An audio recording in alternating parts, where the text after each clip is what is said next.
In this video, I'm going to show you how to access TradeLocker.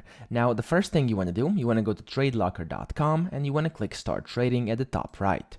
After you do that, over here, you have to select if you want to either go for broker trading or prop trading. Now, you have to select if you want to find a broker or find a challenge. For this tutorial, and what I think is the easiest to actually access TradeLocker, is to go and click on Find a Broker.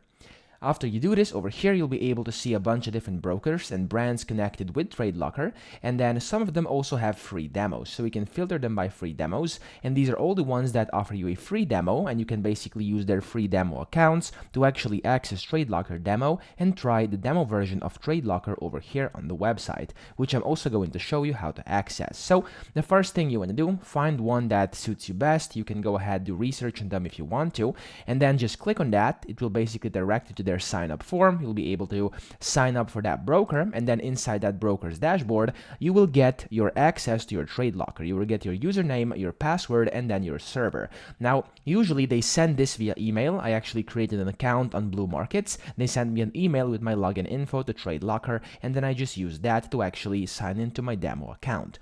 With different brokers over here, it may be a bit different, but I assume all of them actually, of course, will give you the credentials to actually sign in.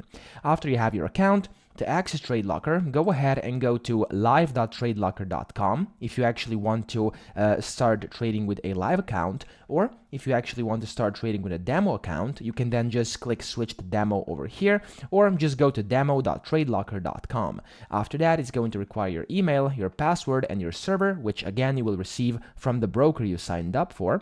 And then if I click on switch to demo over here, I am already signed in, so I'm going to automatically see the trading charts. There we go. And this is what it's going to look like whenever you basically are signed in to your account. So that's pretty much it. I hope this video helped you out. If it did, please subscribe to the channel and help me out as well.